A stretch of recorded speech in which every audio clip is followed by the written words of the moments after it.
If anyone is an expert on all things spooky in the Toledo area, it is ghost behaviorist Chris Boris, and we've got evidence, we've got all kinds of stuff. This book came out last year, is that right? Yes. Okay, so let's just talk about, this is all the ghostly lore of the Glass City, and I'm surprised how ghostly the Glass City actually is. What's your most holy, that was scary kind of place in Toledo? When you learned about it, you were like, that's terrible. Yeah, certainly. So I used to be the tour guide over at Collingwood Art Center, and they've got a very dark force in the basement, which probably entered there when the building was empty in the 1980s.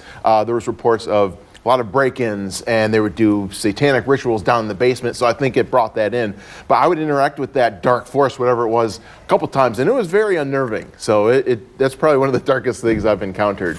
Also, a lot of theaters. So you've got the Toledo Rep, that Yes. building itself also scary. Well, just one second. Yeah. Can we? Yeah. I don't want. Yeah. You interacted with the dark force. Yes. Did you hear that part? Yeah. Yes. What does that mean? Yeah, so one of the other things that I do regularly is cleanse houses and bless houses. And when I do that kind of work, you interact with them very often. Can you cleanse Eric? Because I need he a little bit. feels pretty I need a little bit. haunted after last segment. What's okay, this? so this is some evidence, right? Are we looking at some evidence? Yeah, so this is one of the pieces of evidence that I got on during one of my house cleansings.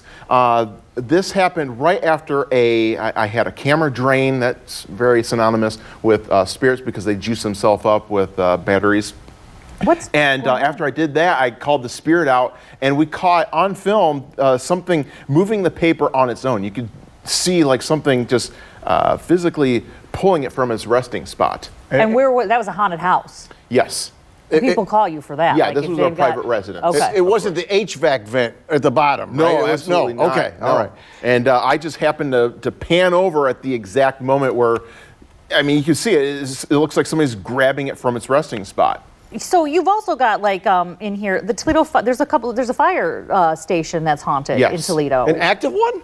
No, it's abandoned. I think it was fire station number 19. Okay. But I talked to some of the people that used to work there in the 80s, and they said all the time they'd hear footsteps. One time they heard a horse in the back area, and come to find out in the 1800s, that's where they used to keep all the horses. Oh. I got one here. I've been in this building a million times. Oh, here we go. It is now not this anymore. The Oliver House? No, yeah, that too. We'll do the Oliver House, but Toys R Us on Monroe Street. Yes. What is up with that? Yeah, I talked to some of the people that did the Ghost of Jeffrey? that was on the night crew there.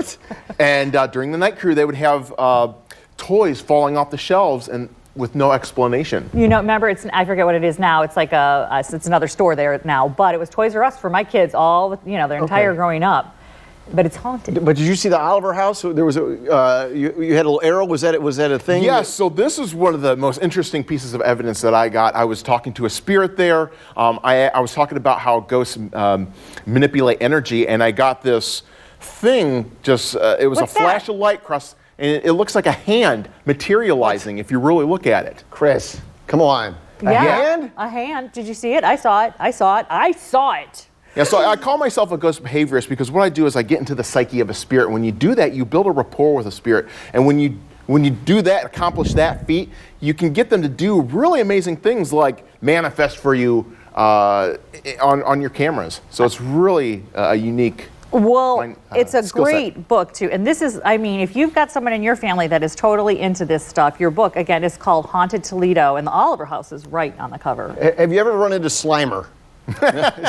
No, that hand, if you see, that was the first time that something like that has ever been caught without night vision. And you can see there's a greenish hue to it. So it could be like a Slimer-esque type of thing. Just don't cross the streams. But what I've come to find out is that spirit colors actually has meaning in the afterlife. So it's very interesting. There's a lot of rabbit holes to go down with the afterlife. Do you have an event tonight or anything? Like, do you speak to people on Halloween? I mean, you'd be the perfect person to have. I did all my events already. I do a bunch of stuff at the Oliver House, but yeah, those are unfortunately done. And this book is available on Amazon? Yeah, everywhere. Everywhere. So if you're interested, what a great Christmas gift for that ghost hunter person in your family. You know there's someone that wants to know all about this. Not Eric. Merry Christmas. I know what I'm going to get, Eric. Chris, thank you so much for being here once again. Absolutely. Appreciate you having me back and scaring the heck out of us continually. Still plenty of stuff happening, apparently. Here's what's coming up.